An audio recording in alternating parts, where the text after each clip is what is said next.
Alright, send it.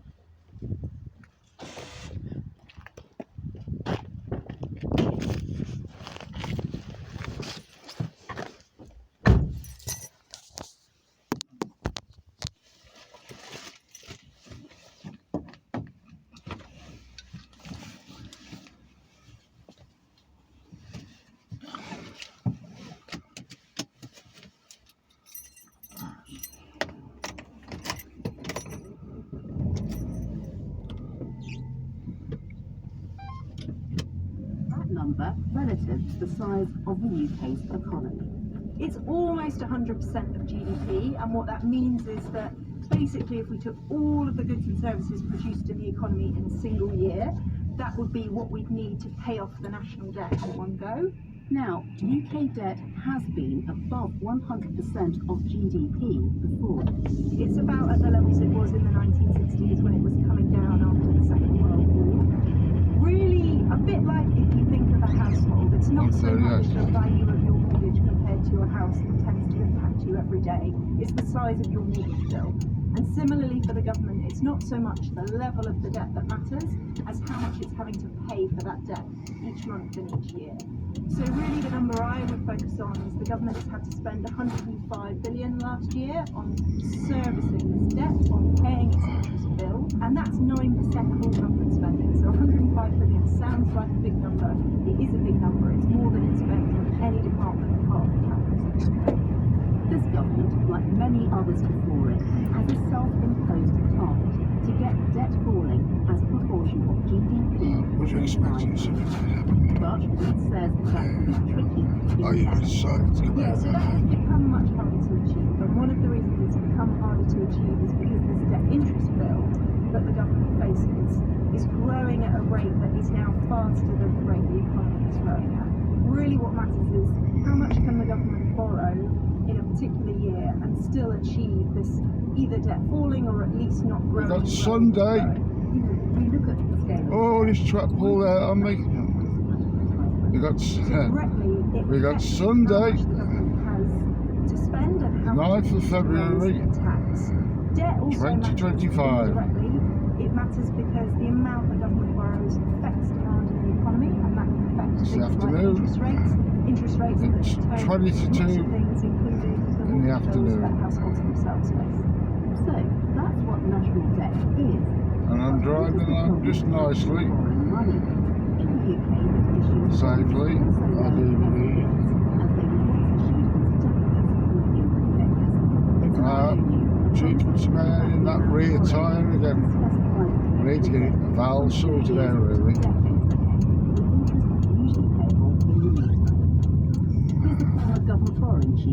Yeah, it's only 20 to 2, but It's regarded as it's dull.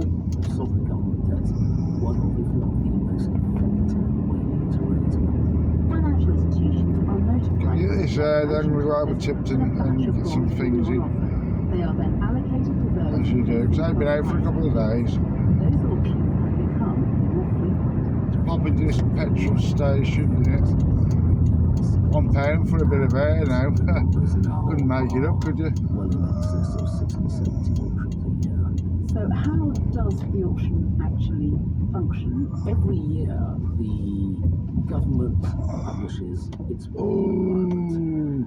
We, the DMO, would publish Yeah, there. £1. Unbelievable. Look at there. Screen wash. Look at a vacuum. I might use that vacuum cleaner one day. Get a bit dirty in here. Put you on hold for a bit. I'm back. Sorted that out. 30 psi.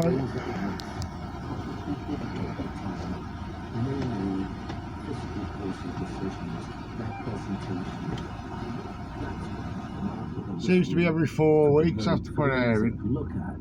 One thing that strikes me is I'm that still a bit when you look suspicious at what about it, happened tell you the during that truth. period, and when you've looked at what happened since, this is less about markets' expectations of inflation and base rates in the future. This is more about credibility of policies. Is that fair to say? That's absolutely correct. One thing I will say about government debt, about sovereign debt in particular, is that it's all about credibility. It's not, as I say, necessarily just the numbers on their own. If you think Ooh, about how much Costa we did have to raise Express. during the COVID period, that was Costa, yeah, it will cost you. easily absorbed, because I think the market was willing to give the government the day. Suppose if you're working on the road all The day. market was not willing to give the government the benefit of the doubt back in 2022. Oh, see.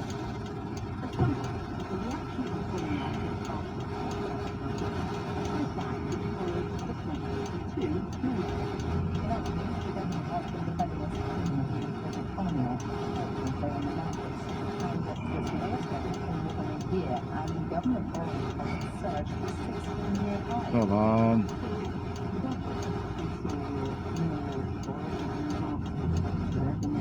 Issuance of bonds coming down the track, and we saw that rise in yields, although taken by surprise, and it was a rocky start to this year when we saw another rise, which is the invited comparisons with the trust era. Yes, absolutely, and I would be very, very careful. Right, off to Tipton. Investment manager Sonia Loud.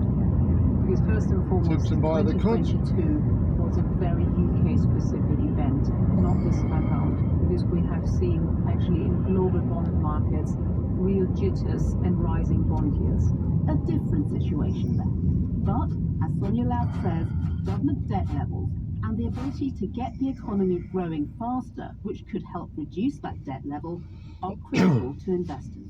A rising debt level will raise question marks around debt sustainability. Can the government pay back its debt? But of course, we have seen, and this is very true here in the UK, that economic growth wasn't particularly strong. And economic growth is a good indicator Going for to growth. understand how income levels will develop. So everybody can judge that if economic growth is not picking up, you will have a question mark how debt levels will evolve. That's why there was so much focus on the budget and how credible is the budget to drive economic growth so that in future the income levels will allow the government to reduce the overall debt level. That's what markets are focused on, because markets can happily accept rising debt levels when there is a credible path how the government can reduce it in the future. It's that word, credibility, again. I'm Richard Hughes and I'm chair of the Office for Responsible.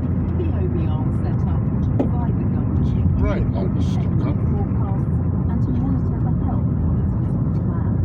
Its judgments are crucial to the market. I think all governments nowadays are under pressure because of their stocks of debt.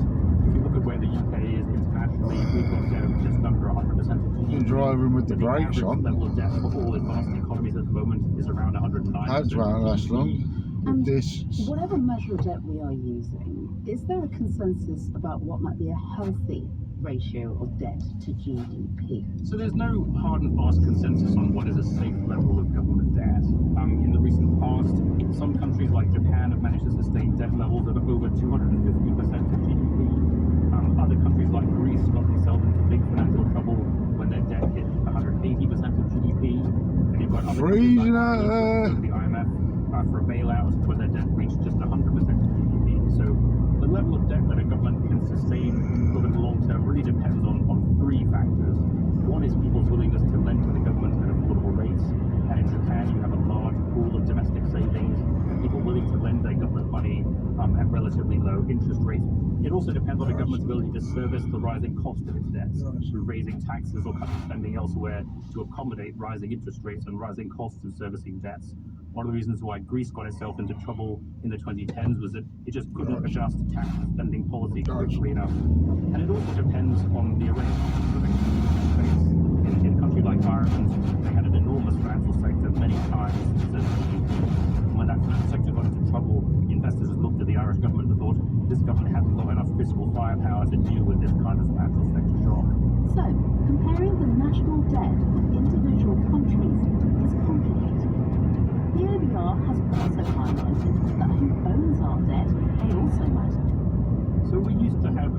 relatively large domestic ownership of UK government debt compared to other countries. Nowadays, we've got one of the highest foreign Whoa!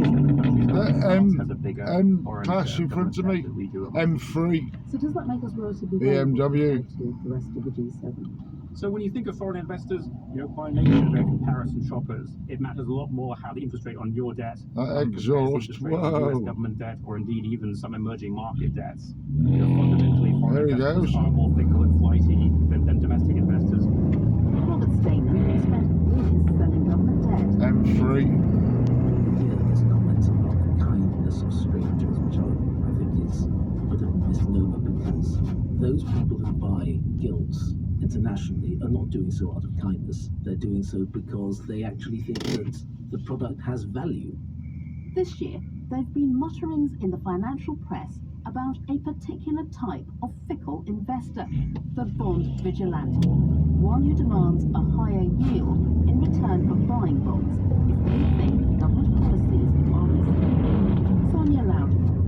Yes, the vigilantes are those that would say we are concerned about the sustainability of the debt pump. If you intend to raise debt levels further, then we would like to be assured that you can pay it back. If you would like us to buy into a 10, 20, 30-year bond, what's in it for me? And then you come to the point that it will be quite expensive for the government to issue more debt. And this is what you refer to, that some say that there might be a buyer strike, or you might find that government bonds are no longer that is attractive. That is an issue. The type of vigilantes she describes would force the hand of governments and banks to see the world their way. So, if we are worried about our debt, how do we reduce it? Time to look far afield to find out how another country. My name is Peter Henry. I'm a senior fellow at the Hoover Institution of Stanford University. I'm the author of Turnaround: Third World Lessons for First World Growth, and am in fact a child of the Third World. I was born in Jamaica. Jamaica in 2012 had a ratio of debt to GDP that was 144%. And Jamaica brought its debt to GDP ratio down to 72% of GDP in 2023. And that debt to GDP ratio continues on a downward trajectory. Jamaica is, in fact, the only country in the world in the last decade to have reduced its ratio of debt to GDP by more than 40 percentage points. I'm Ross Solomon. I'm the Chief Economic Analyst at the Lena Power 106 News Center. I'm also a foundation member of the Economic Program Oversight Committee. So the pressure to reduce that debt to GDP ratio came from elsewhere. Came from external sources, the International Monetary Fund in particular, because we were locked out of the international capital markets. Locked out of international debt markets, Jamaica came up with a plan. The government had to spend less than it took in to help reduce the debt pile. First, Jamaica instituted a set of fiscal rules that were both credible and ambitious, namely that Jamaica had to run very large fiscal surpluses. The fiscal surpluses were on the order of 7.5% of GDP for a period of almost a decade. It was a combination of increasing taxes, reducing spending. Second, Jamaica had a set of social partnerships that provided societal-wide ownership of those fiscal rules. Jamaica had put in place something called the Economic Program Oversight Committee. Jamaica had a history of social partnerships, and in 2013, the Economic Program Oversight Committee was set up. Ralston Hyman sat on the committee. Car It brought parks, together boys. people from a range of backgrounds from across Jamaican society, and they were there to make sure debt levels were brought down. The purpose of the committee was to ensure that the government stuck to the targets outlined in the IMF agreement. So we'll have monthly meetings, and the authorities, the Ministry of Finance in particular, and the Bank of Jamaica, will report to the committee as to the progress being made. We'll also meet with the IMF team on a monthly basis. Catch you later. Government